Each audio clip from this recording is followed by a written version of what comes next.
Assalamualaikum warahmatullahi taala wabarakatuh. Al-Fatihah. A'udzubillahi minasyaitonir rajim. Bismillahirrahmanirrahim. Alhamdulillahi rabbil alamin. Ar-Rahmanir Rahim. Maliki yaumiddin. Iyyaka na'budu wa iyyaka nasta'in. Ihdinas siratal mustaqim. Siratal ladzina an'amta 'alaihim ghairil maghdubi 'alaihim waladdallin. Amin. Allahumma shalli 'ala sayyidina Muhammadin al-Fatihi lima أغلق والخاتم لما سبق ناصر الحق بالحق والهادي إلى صراطك المستقيم وعلى آله حق قدره ومقداره عظيم صلاة تفتح لنا بها باب الرضا والتيسير وتغلق بعنا أبواب الشر والتعسير وتكون لنا بها وليا ونصيرا أنت ولينا ومولانا فالمن ملا ونعم النصير سبحان ربك رب العزة ما يصفون وسلام على المرسلين والحمد لله رب العالمين. Bismillah wassalatu wassalamu ala asyrafil anbiya'i wal mursalin sayyidina Muhammad wa ala alihi wa sahbihi wa mawala. Subhanaka la ilma lana illa ma 'allamtana innaka antal alimul hakim. Rabbi shrah li sadri wa yassir li amri wahlul 'uqdatam min lisani yafqahu qawli wa la haula wa la quwwata illa billahi al-'aliyyil 'azim. Amma ba'd. Alhamdulillah, syukur kita kepada Allah kerana pada malam ini dapat bertemu kembali sambung daripada perbahasan kita pada malam semalam. Jadi sebelum kita masuk ke tajuk perbahasan kita, sebagaimana biasa mulakan dengan suratul Fatihah dan salawatul Fatih 3 kali, bacaan secara serentak. A'udzubillahi minasyaitonir rajim. Bismillahirrahmanirrahim. Alhamdulillahi rabbil alamin. Arrahmanir rahim. Maliki yaumiddin. Iyyaka na'budu wa iyyaka nasta'in. Ihdinas siratal mustaqim. Siratal ladzina an'amta 'alaihim غير المغضوب عليهم ولا الضالين آمين. اللهم صل على سيدنا محمد الفاتح لما أغلق والخاتم لما سبق ناصر الحق بالحق والهادي إلى صراطك المستقيم وعلى آله حق قدره ومقداره العظيم. اللهم صل على سيدنا محمد الفاتح لما أغلق والخاتم لما سبق ناصر الحق بالحق والهادي إلى صراطك المستقيم وعلى آله حق قدره ومقداره العظيم. اللهم صل على سيدنا محمد الفاتح لما أغلق والخاتم لما سبق ناصر الحق بالحق والهادي إلى صراطك المستقيم وعلى آله حق قدره ومقداره العظيم. إن الله وملائكته يصلون على النبي يا أيها الذين آمنوا صلوا عليه وسلموا تسليما. صلى الله عليه وعلى آله وصحبه وسلم تسليما. سبحان ربك رب العزة عما يصفون وسلام على المرسلين والحمد لله رب العالمين. Alhamdulillah, mudah-mudahan Allah Ta'ala dengan bacaan selawat tadi, mudah-mudahan Allah Ta'ala buka jalan, buka pintu kepada kita untuk dapat memahami ilmunya yang sangat tinggi, yang sangat sulit, yang sangat besar ini. Kerana daripada bacaan selawat ini, dia sebagai suatu solusi ataupun sebagai satu penyelesaian, sebagaimana hadis Ubay bin Ka'ab, yang mana Ubay bin Ka'ab ini dia berkata bahawa, ya Rasulullah, aku ni sangat suka berselawat kepadamu. Lalu dengan sebab itu aku peruntukkan sebahagian daripada zikir aku pada waktu pagi ataupun sesuatu waktu yang dikhaskan untuk berzikir. Umpama pun jika 1 jam selepas subuh, maka aku peruntukkan 1/3. Aku peruntukkan 1/3 daripada waktu aku berzikir itu untuk aku berselawat kepadamu, ya Rasulullah. Maka apakah pendapatmu, ya Rasulullah, tentang apa yang telah aku lakukan? Maka Rasulullah kata, itu telah baik bagi kamu. Tapi jikalau kamu tambah lagi, maka lebih baik lagi. Jadi dengan dia berselawat tu, 60 minit bagi dengan 20 minit. Dia peruntukkan 20, umpama contoh 20 minit daripada 1 jam, 1/3 tu untuk berselawat. Selain daripada dia baca Al-Quran, dia kata subhanallah, alhamdulillah, ataupun zikir-zikir lain, wirid dengan nama Allah Ta'ala, maka dia peruntukkan 20 minit sebagai contoh untuk berselawat. Maka bagaimana pendapatmu, ya Rasulullah? Dia kata okey dah tu. Tapi jikalau kamu tambah lagi, lebih baik lagi. Maka Ubay bin Ka'ab kata, maka dengan sebab tu aku akan tambah jadi setengah, separuh daripada waktu aku berzikir kepadamu. Waktu pagi itu separuhnya untuk aku berselawat kepadamu ya Rasulullah. Bagaimana pendapatmu ya Rasulullah? Maka Rasulullah berkata, maka itu telah baik, okey dah. Tapi kalau kamu tambah lagi, lebih baik lagi. Maksud dia menjadikan 30 minit untuk berselawat, 30 minit lagi untuk baca wirid lain. Maka dia kata, kalau tambah lagi lebih baik lagi. Maka dia kata, dengan sebab tu aku akan peruntukkan sebanyak 2/3. Aku akan peruntukkan 2/3 daripada waktu berzikir itu untuk hanya semata-mata berselawat kepadamu, mengurangkan amalan-amalan lain, hanya melebihkan selawat. Maka apakah pendapatmu ya Rasulullah? Dia kata, itu okey dah. Tapi kalau kamu tambah lagi, maka lebih baik lagi. Dia kata, kalau begitu ya Rasulullah, aku akan peruntukkan semua masa yang aku berzikir setiap hari kepadamu, semuanya untuk berselawat kepadamu. Tidak ada baca lain, wirid lain. Maka berkata Rasulullah, Izan tukfah hammuka wa yughfaru dzambuka. Kalau kamu buat macam itu, semua masalah kamu akan diselesaikan. Semua kesusahan kamu akan diuruskan oleh Allah Ta'ala. Semua kerja kamu akan dibereskan. Kamu tidak ada apa-apa masalah. Idzan tukfah hammuka, segala kerusakan kamu, segala masalah kamu akan ditunaikan, diuruskan, diselesaikan oleh Allah Ta'ala. Wa yughfaru dzambuka, dan akan diampun dosa-dosa kamu. Maka daripada inilah kita mengambil semangat. Dalam mana-mana, khususnya saya ibu kuliah, dimulakan dengan berselawat, dan khususnya dengan salawatul fatih. Kenapa dengan salawatul fatih? Ini sebagai mukaddimah, sebagai suatu motivasi rantangan. Kenapa saya sangat menekankan tentang perkara ini? Kerana di dalam mana-mana selawat, dan khususnya dengan salawatul fatih ini, dia ada nilai tasawuf, dia ada nilai ma'rifat. Maka itu sebenarnya sebagai matlamat ataupun sebagai tujuan dalam kehidupan kita, iaitulah kita nak mencapai nilai maksud tasawuf. Dan bukan tasawuf semata-mata, tapi tasawuf irfani, tasawuf yang menjuruh kepada ma'rifatullah. Sebab itulah sebagaimana kita faham, sebagaimana yang dibawa oleh Al-Imam Al-Ghazali, makna tasawuf itulah tazkiyatun nafsi. Maka itu sebahagian daripada makna tasawuf, bukan penghujung, bukan pengakhiran kepada makna tasawuf. Kerana penghujung ataupun pengakhiran kepada nilai tasawuf, iaitulah kena sampai kepada peringkat irfan, iaitu kepada peringkat yang lebih halus, peringkat dikatakan sebagai ma'rifat, iaitu tasawuf ma'rifah, bukan tasawuf tazkiyatun nafsi saja. Tapi kita lebih faham makna tasawuf itu, iaitu pada sudut penyucian jiwa, pembersihan hati. Sedangkan ini hanya sebagai baru mula step pertama baru di dalam perjalanan tasawuf, iaitu tazkiyatun nafsi. Kerana hati ini dia bukan sebagai sesuatu pengakhiran di dalam diri kita. Hati ini hanya sebagai perantaraan sahaja. Jadi hati ini perantaraan kepada sesuatu benda yang lain lagi. Dia bukan satu pengakhiran hati ini. Apa makna hati? Dia perantaraan di antara ruh dan badan. Ini makna hati. Maka pada hati inilah apa kita kena, sebagaimana yang dijelaskan oleh Imam Al-Ghazali, iaitu kena tazkiyatun nafsi bi takhalli wa tahalli, iaitu dengan kita menyucikan hati kita daripada sifat mazmumah kepada sifat mahmudah. Ini dipanggil sebagai tazkiyatun nafs. Ini juga sebahagian daripada tasawuf.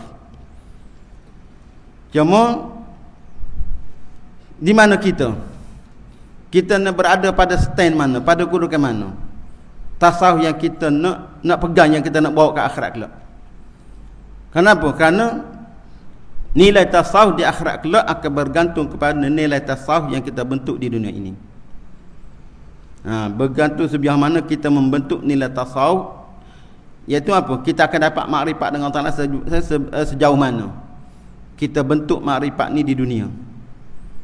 Maka apa yang kita tanam, maka itulah yang kita akan dapat tuai di akhirat kelak. Jadi sebab itulah, cuma paling tidak kita kena usaha juga berada pada tasawuf tazkiyatun nafsi. Paling minima, paling common kena ada. Walaupun kita tidak mencapai kepada tasawuf irfani ma'rifat. Kenapa? Jikalau kita tidak mencapai nilai tasawuf dalam kehidupan kita ni, kita akan menyesal dengan penyesalan yang teramat berat di akhirat kelak. Kerana kita tidak mencapai piawai yang standard. Tujuan Allah Ta'ala ciptakan kita ni untuk apa? Untuk kita ni mencapai ma'rifatullah itu sebenarnya. Bukan untuk kita ni pada duduk cari populariti, cari glamour, cari kemasyhuran, cari kuasa, cari pangkat, cari kekayaan. Tidak. Tujuan Allah Ta'ala ciptakan untuk mencapai ma'rifatullah tu. Ini tujuan. Jadi daripada selawat tu telah ada dah nilai penyelesaian kepada masalah ini. Telah ada nilai solusi penyelesaian kepada masalah kita di akhirat kelak. Iaitulah kita nak mencapai ma'rifatullah tadi. Maka untuk kita mencapai ma'rifatullah tadi, kita kena melalui step dia. Kena ada formula dia, kena ada skill dia. Tak boleh kita menuju kepada Allah Ta'ala dengan fikiran kita, dengan akal kita, tak boleh. Kerana akal kita ni masih lagi di bawah pengaruh makhluk. Bagaimana mungkin makhluk boleh membawa kita kepada Allah Ta'ala? Yang boleh membawa kita kepada Allah Ta'ala iaitulah sesuatu yang ada unsur ilahi, sesuatu yang ada izin, sesuatu yang mengarah kepada Allah. Sebab itulah badan tak boleh sampai kepada Allah Ta'ala. Maksud apa daripada badan? Maksud daripada badan iaitulah amalan zahir kita. Amalan zahir kita tak boleh membawa kita kepada Allah semata-mata. Apa-apa? Daripada solat, daripada tahajud, daripada haji umrah kita, daripada zakat kita, daripada ni kuliah saya ni. Ini amalan zahir. Semata-mata dia tak boleh membawa kita kepada Allah Ta'ala. Kerana amalan ini lahir daripada apa? Lahir daripada kekuatan tubuh badan. Daripada apa? Jasad kita, kekuatan kita. Jadi kita ni siapa? Kita tak boleh di-connecting dengan Allah Ta'ala secara solo, cara kita tak boleh. Kita kena guna wasilah tadi. Kita kena guna perantaraan yang Allah Ta'ala izin.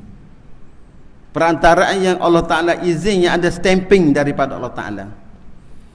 Jadi perantaraan yang ada izin daripada Allah Ta'ala apa? Iaitulah hati kita. Step pertama.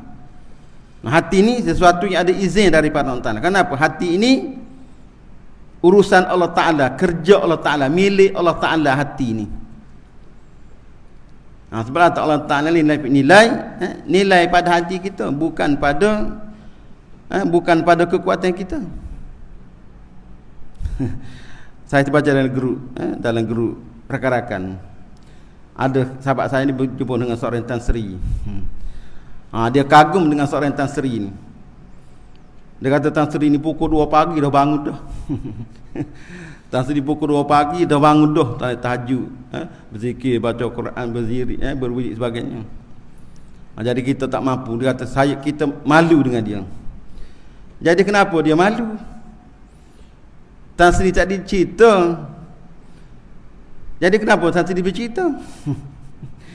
Jadi jikalau orang yang betul ikhlas, dia tak cerita tentang apa. Tapi nak cerita bahawa dia telah insaf dah. Kan Tan Sri ni seorang yang joli pada waktu dulu. Masalahnya dia cerita ni. Apabila dia cerita, maka apa? Sia-sialah dia bangun pada pukul 2 pagi. Cerita kat orang lain, apa kerja? Tak perlu cerita. Jadi bagi orang yang tidak faham, dia kata kita malulah.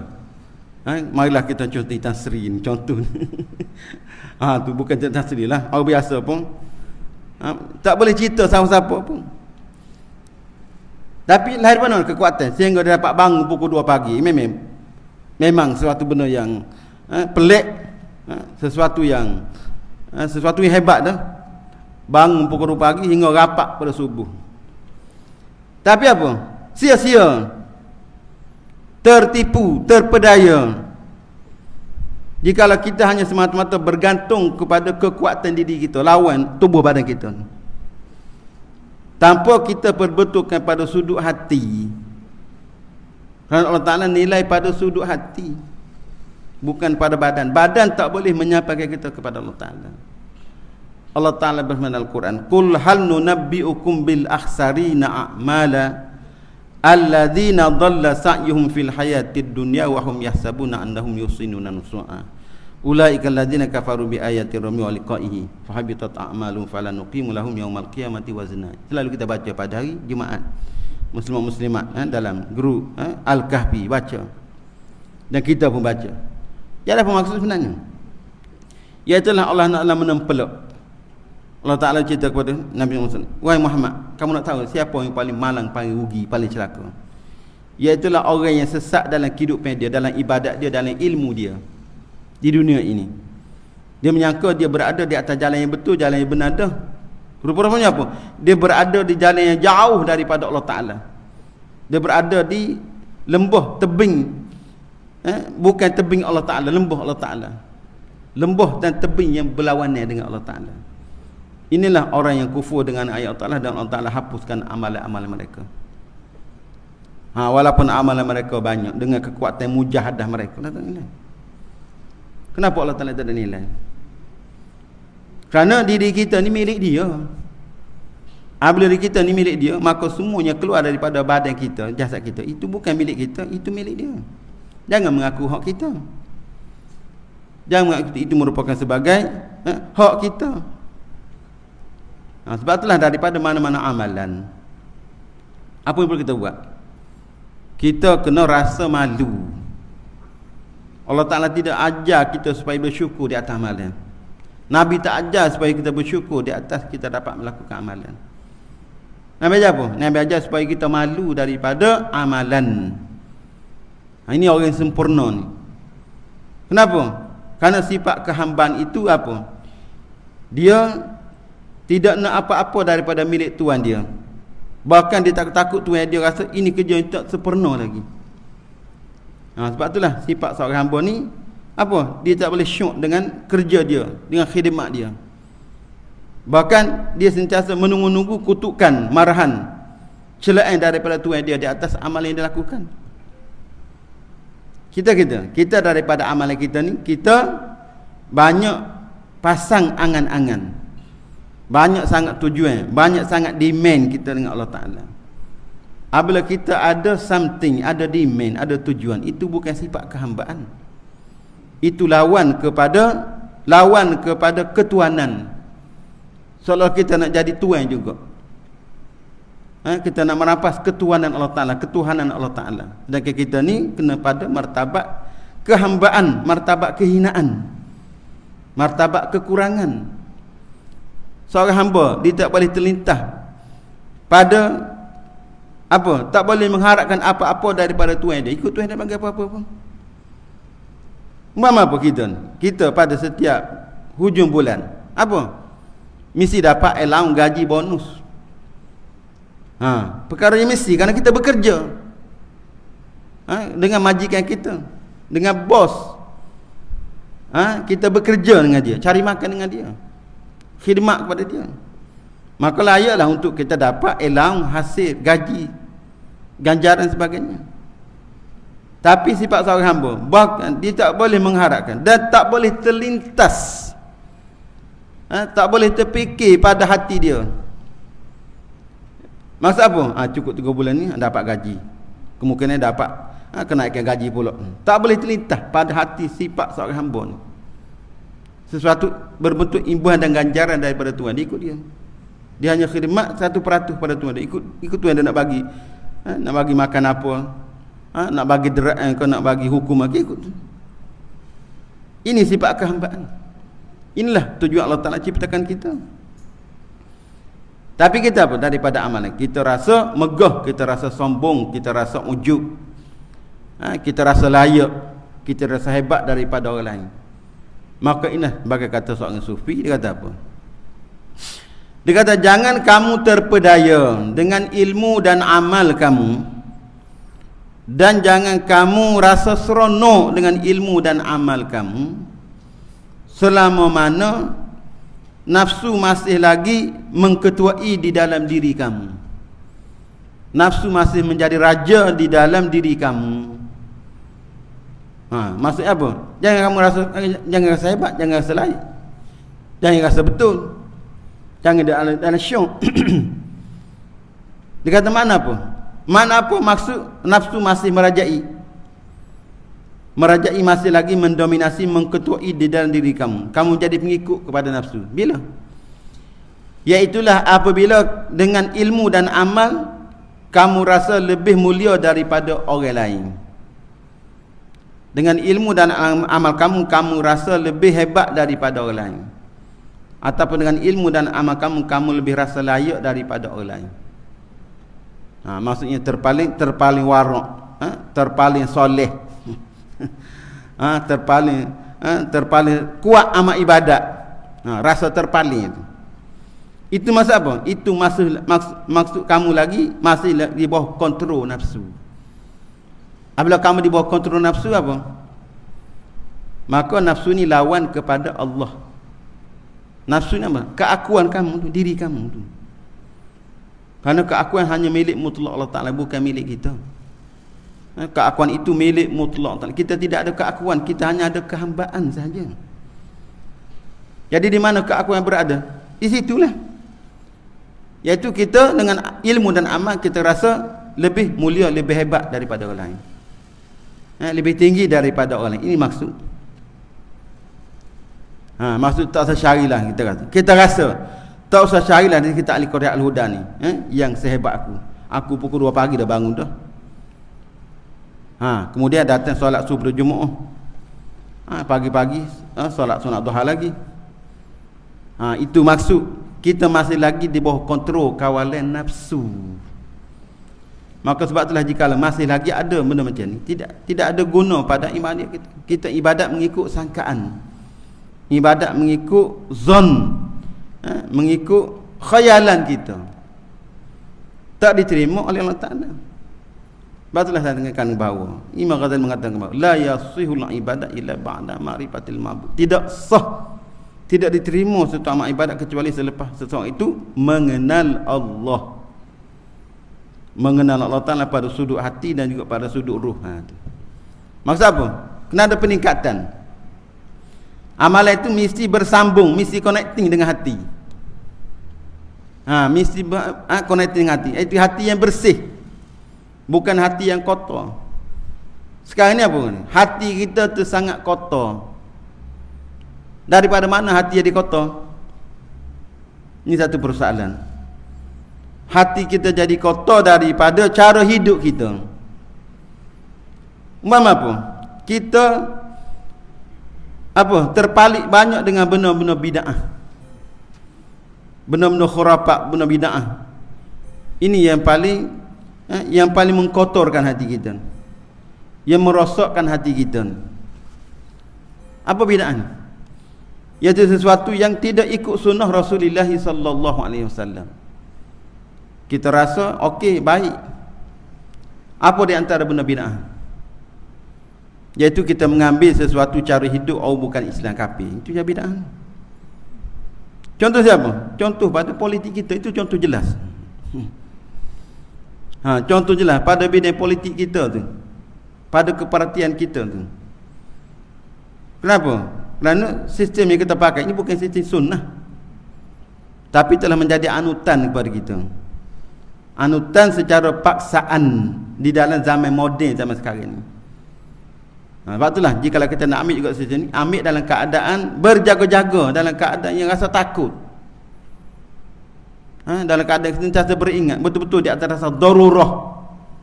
bukan untuk kita menjadi penyembah kepada sistem. Sekarang ni kita menjadi penyembah kepada sistem. Sistem apa? Ini sistem Dajjal. Dan tak usah ceritalah sistem politik kita kita nak jadi Islam, tak boleh. Allah Ta'ala tidak reda. Kita nak membangunkan Islam, nak mendirikan Islam melalui sistem ciptaan bukan Islam. Kenapa? Sistem dari Islam. Jikalau sistem beraja itu lebih dekat kepada sistem Islam. Kita pakai sistem demokrasi berasaskan kepada pilihan ramai. Sedangkan pilihan ramai ini bukan sesuatu yang hak, sesuatu yang benar, realiti tidak. Kenapa? Al-haqqu mir rabbik, kebenaran itu datang daripada Allah. Sekarang ni kebenaran datang daripada mana? Datang daripada suara ramai. Jikalau dia dapat majoriti, dia menjadi ketua, dia menjadi pemimpin. Walaupun pemimpin itu kaki rasuah, kaki tipu, kaki bunuh, kaki dosa, kaki fasik, munafik, boleh berhak jadi pemimpin. Ini satu contoh benda bid'ah. Kita menjadi anutan, semua kita terpalit. Terpalit dengan ni bid'ah. Sebab itulah kita ambil ni betul-betul secara apa? Secara darurah. Secara betul-betul terpaksa kat zaman sekarang. Bukan untuk kita jadikan sebagai satu sistem penyembahan ideologi kita, anutan kita. Ambil hanya sebagai satu survivor saja. Kenapa saya kata macam ni? Yang paling penting apa daripada sini? Berlaku divide and rule. Pecah dan perintah. Apa? Kita gaduh sama sendiri. Sesama Islam gaduh. Yang kita kena gaduh dengan kafir. Tapi sekarang ni berdasarkan di atas warna kita gaduh. Bukan di atas dasar akidah, bukan di atas agama, kerana berdasarkan di atas warna. Sangat sedih, sangat malam berlaku. 2-3 hari lepas di Kemaman. Bergaduh, bertumbuk, Allahu Akbar. Inikah yang kita nak dalam kehidupan kita? Sesuatu yang boleh bawa keharmonian, sesuatu yang boleh bawa kepaduan. Tapi semakin gaduh, semakin pecah belah dalam masyarakat. Ini apa ni? Inilah berjaya. Yahudi nak kontrol kita ni. Kita mengambil ini sebagai satu pujaan kita, sebagai satu matlamat. Setiap hari kita berpolitiking. Orang politik 5 kali sekali 5 tahun kita tiap hari politiking. Sebab itulah Al-Imam Said Nursi, Said Nursi di Turki dulu. Apa? Dia berdoa, a'udzubillahi minasyaitonirrajim. Said Nursi badi'uz zaman. Dia hidup di akhir Khalifah Uthmaniyah. Di waktu itu telah ada dah sistem-sistem politik dengan anak Kamal Atatürk. Apa dia lihat satu kemungkaran yang berlaku di kalangan ahli politik. Banyak berlaku cakap tak serupa bikin. Hanya cakap untuk cari kepentingan. Terhadap seorang ahli politik dia kata. Maka dah boleh lihat realiti apa dia kata. A'udzubillahi minasyaitonirrajim wa min hizbis siyasah. Ya Allah, aku minta berlindung daripada syaitan dirjen dan juga daripada parti politik. Ini maksud realiti sebenarnya. Tapi nak macam mana? Sistem ni telah dipaksa kepada kita. Maka hentamlah je. Balung aja lah macam mana. Jadi sebab itulah kita kena berjaga-jaga, beringat. Sebab itulah tak mustahil. Apa yang Nabi kata apa? Nabi kata apa? Kamu ni apa? La tattabi'unna sunanan ladina min qablikum shibran bi shibrin zira'an bi zira'in hatta law dakhalu juhra dubin la dakhaltumuhu. Qulna ya Rasulullah faman al-yahud wan nasara? Qala faman. Apa Rasulullah kata? Kamu di akhir zaman akan ikut jejak langkah Yahudi satu persatu. Sejengkal demi sejengkal, sahasta demi sahasta, ikut cara hidup Yahudi. Maksudnya kalau mereka masuk lubang biawak sekalipun kamu akan ikut mereka, turut mereka. Itu maksud realiti kita. Maka telah berlaku. Kita ikut Yahudi pada sistem politik, pada sistem ekonomi kita, pada sistem budaya kita zaman sekarang. Ini satu contoh. Maksud apa? Telah berjaya dan sihir-sihir Yahudi kat atas kita. Cuma dia guna switch sikit. Dia petik switch sikit. Baru ni dia petik switch dengan apa? Dengan Coldplay. Dia petik switch dengan Coldplay. Ramailah pergi. 80,000 penuh di stadium Bukit Jalil. Dengan Coldplay tu apa? Penyanyi LGBT. Orang Kristian, Yahudi. ataupun di tengah orang yang apa, yang tidak ada agama. Tapi pemikiran kita masyarakat ni boleh terima, boleh pergi bersukaria, menari bersama-sama di stadium tu. Itu maksud apa? Ini sebagai satu contoh petunjuk. Rosak dah agama kita, pemikiran kita ni, umat kita ni. Hanya nama je Islam saja. Tapi otak telah dikontrol, telah dikawal, telah disihir. Sebab itulah ini memudahkan Dajjal datang. Dajjal zahir kelak mudah. Mudah untuk jadi pengikut dia. Sebablah Nabi berurusan apa? Nabi berurusan bila zahirnya Dajjal. Apa? Maka tugas kamu wahai lelaki, wahai suami, kamu kalau boleh ikat berkah rantai isteri-isteri kamu dan anak-anak kamu, dan khususnya anak perempuan, kerana mereka ni akan mudah menjadi pengikut Dajjal. Sekarang contoh dah jelas. Memang kita kenal siapa koplik tu. Ada seorang guru ni, dia guru asrama penuh. Kawan saya mengajar sekali dengan dia. Dia kata, saya pergi. Kawan saya cerita, dia kata, kawan dia pergi. Kawan saya, ustaz tanya, kenapa kamu pergi? Oh, dia kata lagu-lagu dalam kopling ni apa? Menusuk jiwa, dia kata. Ada unsur kerohanian. Kerohanian kepala bapa apa. Dia kata ada nilai tasawuf. Apa maksud tu? Dia kena sihir dia tu. Ini guru sekolah asrama penuh yang mendidik anak-anak yang golongan yang hebat-hebat. Tapi ini mentaliti. Boleh terpengaruh, terikut dengan kopli. Dia guru di sekolah asrama penuh yang mendidik ni bakat-bakat pelapis negara ni. Ini sebagai satu contoh. Rusaknya, bobrok pemikiran, mentaliti kita. Nama Islam. Apa orang nak buat tu kebasan. Kita sendiri macam mana stand kita, sikap kita ni. Kajian itu dia ada kepentingan dia. Kita ada pilihan. Tapi itulah sebagai satu penanda arah, contoh kepada kita. Kita ikut Yahudi Nisa satu persatu. Inilah katakan sebagai apa saya katakan tadi, perkara yang boleh mengotorkan hati kita ni. Bila hati kita kotor, apa? Amal ibadat kita tidak diterima. Yang mana untuk hati bersih ni, itu hanya sebagai step pertama saja. Untuk Allah Ta'ala terima ni step pertama, tidak pengakhiran lagi. Kerana hati ini boleh berubah. Hati ini boleh berubah kecuali hati yang telah mutmainnah, hati yang telah ada ketetapan, yang telah tenang. Hati yang telah tenang ini telah berarah kepada ruh dah. Itu maksud. Jadi sebelum kita nak pergi kepada ruh, kita kena bersihkan hati dulu. Bersihkan hati apa? Dengan zikrullah. Ala bizikrillahi tatma'innul qulub. Sebab itulah jika kita tidak mengambil jalan zikrullah, jalan tasawuf, jalan tariqah, tak sempurna lagi. Dia kena yakin bahawa jalan tariqah tasawuf ini bukan penamat. Dia hanya sebagai step permulaan, sebagai perantaraan. Kerana hati ini perantaraan di antara ruh dan badan. Ada hati. Jadi apa matlamat? Matlamat kita kena pergi kepada ruh rasa. Matlamat kita kena pergi kepada ruh. Tinggal hati, tinggal badan. Tapi macam mana kita nak pergi kepada ruh? Masalah hati pun kita telah kolek gagah dah. Kerana tengah-tengah kita ada persepsi yang negatif terhadap tasawuf, terhadap sufi, terhadap para awliya, terhadap jalan batin, ilmu tazkiyah nafsi. Sehingga apa? Kita menamakan tengah-tengah tu orang tu dia allergic dengan ilmu tasawuf tarekat. Dia tukar nama. Ini betapa bengkoknya kefahaman kita. Bukan Bangkok. Datuk Mak balik balik bila? Datuk Mak pergi Bangkok. Betapa bengkoknya kefahaman kita zaman sekarang ni. Sehingga terpaksa tukar nama. Tukar nama tasawuf tu makna akhlak, tasawuf akhlak. Maksudnya lebih lunak sikit. Tapi betul lah. Tasawuf bukan akhlak semata-mata. Tasawuf bukan tazkiyatun nafsi. Tasawuf bukan tazkiyatun nafsi. Tasawuf bukan tarekat semata-mata, tidak.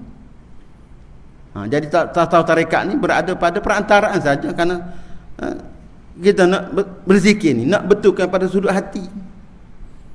Jadi hati kita ni dapat diproses, dapat disabun, dapat dibersihkan, dirawat dengan zikrullah. Kita nak dapat akhlak yang baik tu. Dia kata patut dengan nama tasawuf akhlaki. Sedangkan tasawuf ni apa? Dia kena menjurus kepada tasawuf irfani.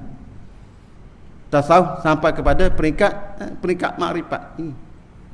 Tapi setidak-tidaknya kita kena ada juga nilai tasawuf pada sudut hati ni, iaitu pada tazkiyatun nafsi ni, membetulkan, bersihkan hati. Kan hati ni sebagai peran. Dengan apa? Jika kalau kita sentiasa bersih hati apa, maka lama kelamaan hati ni apa akan bertukar menjadi ruh. Sumpah saya jelaskan dahulu, di dalam apa, piring esro contoh. Piring esro tu dia hanya sebagai wasilah untuk kita dapat pancaran daripada satelit. Jadi apa tugas kita? Bersih sesuatu yang berkaitan dengan piring esro tu daripada daun-daun kayu dan dahan sebagainya, benda yang boleh menghalang. Jadi tugas kita bersih dahulu. Masa bila kita bersih, lama kelamaan secara otomatik dia akan apa? Dia akan dapat pancaran daripada satelit. Tapi juga kita kena bersih hati dahulu. Maka baru nak bersih hati jika kita menolak amalan tasawuf, amalan tariqat, amalan zikrullah, amalan para awliya, amalan sufi. Jadi ini satu permasalahan. Jadi apa? Jika kita meninggal keadaan macam ni apa? Mati dalam keadaan menyesal. Kenapa? Kita tidak ada nilai tasawuf langsung. Bahkan kita oleh dianggap sebagai lembu kerbau, anjing, kambing, biri-biri. Inilah yang disesalkan oleh Imam Al-Ghazali. Imam Ghazali sebelum dimasuk ke jalan tasawuf, dia seorang ilmu yang hebat ni. Dia sempurna daripada ilmu dia, pada amal dia. Tapi apa? Mengeluh panjang. Allahu Akbar. Selepas dia bertemu dengan guru murabbi, syekh mursyid dia, guru sufi dia, Syekh Quradi Alim Al-Utaqi. Dan juga dia berguru dengan Al-Imam Syekh Al-Muhasibi, ramai guru-guru dia. Apa dia kata? Nasib baiklah aku tak mati di waktu aku berada di puncak populariti, puncak glamour. Kenapa? Dia anggap sebagai hujjatul Islam, seorang maulana, seorang guru besar. Rupanya aku tertipu, aku terpedaya, aku syok dengan diri sendiri. Itu Imam Ghazali. Anak murid beribu mengarang kitab, beratus-ratus kitab dia karang. Tapi apa? Mengeluh panjang lagi. Kita berapa kitab karang? Berapa kitab dah kita karang? Berapa ramai anak murid yang kita ni rasa kembang hidung, jalan mengekang dengan ilmu yang kita belajar, dengan ibadat yang kita buat. Imam Ghazali tahajud tiap malam, berpuasa sini khamis, mengarang kitab. Tapi apa? Bertemu dengan jalan sufi, seorang aulia, mengeluh panjang, mengucap Allahu Akbar. Nasib baik aku tak mati di waktu tu. Kalau aku mati waktu tu, aku dianggap sebagai lembu kerbau. Maka sebab itulah kata Imam Ghazali, mengambil jalan tasawuf, jalan tarekat ini, dia kata apa? Fauran, perkara yang perlu disegerakan, tak boleh tangguh-tangguh. Mengambil jalan tasawuf, jalan zikrullah, jalan tarekat, jalan sufi ini apa? Amran fauran, satu kerja yang tak boleh tangguh dah. Kerana kita sudah tidak ada masa dah sekarang ni.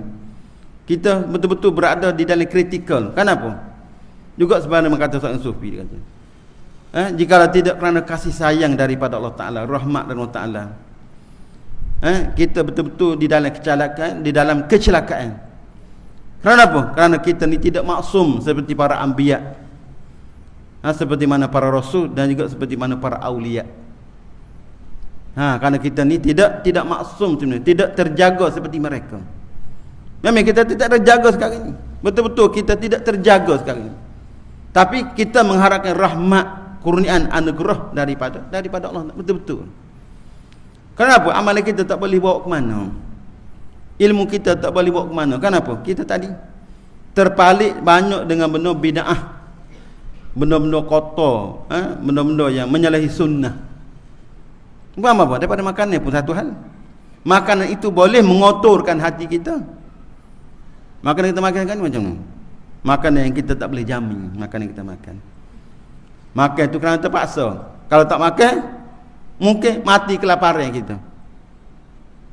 ayam ke, daging ke, roti canai ke, gandum ke, kuih ke, kek ke, sebagainya. Kita tak jamin 1%. Sama ada halal atau tidak, kerana kita tidak melihat cara pembuatan mereka. Kenapa? Sistem makanan kita sekarang dikawal oleh bukan Islam. Mereka kontrol makanan-makanan kita ni. Daripada ayam, daripada apa lagi? Pembuatan apa? Makan-makan ringan, makanan yang segera. Daripada hotdog ke, burger ke sebagainya. Pembekalan makan-makan yang minyak masuk, kita tak tahu minyak yang kita makan. Kita tidak tahu. Dengan ini, jikalau makanan tadi haram atau syubhah, apa? Beri kesan, ada implikasi kepada hati kita. Apabila hati kita kotor, amal tidak diterima oleh Allah Ta'ala. Karena syarat untuk diterima amal ibadat kita apa? Hati yang bersih. Hati yang bersih. Hati yang bersih daripada makanan kita, daripada cara hidup kita. Ini satu persoalan. Maka apa jalan penyelesaian? Tadi sebagai hadis Ubay bin Ka'ab tadi. Maka bila kamu perbanyakkan berselawat, itu sebagai apa? Solusi kepada masalah kamu. Izan tukfa hammuka, Allah Ta'ala akan hapuskan segala masalah kamu. Segala apa kerusakan kita ni. Maksud apa? Allah Ta'ala lihat dengan pandangan rahmat, pandangan kasih sayang. Allah Ta'ala nilai kita dengan secara anugerah. Memang kita nak anugerah. Sebab itulah untuk perkara apa? Kita hanya semata-mata berdoa sajalah. Supaya apa? Allah Ta'ala bagi taufik dan hidayah untuk kita ni menjadi ahli selawat, untuk memperbanyakkan berselawat. Itu saja. Minta taufik dan hidayah itu, supaya Allah Ta'ala ni menggerakkan kita dari atas istiqamah, konsisten untuk melazimi selawat Muhammad sallallahu alaihi wasallam dan khususnya salawatul fatih yang kita baca tadi. Innallaha malaikatahu yusalluna 'alan nabiy ya ayyuhalladzina amanu sallu tasliman sallallahu alaihi wasallam subhana rabbika rabbil izzati amma yasifun wa salamun 'alal mursalin walhamdulillahi rabbil alamin.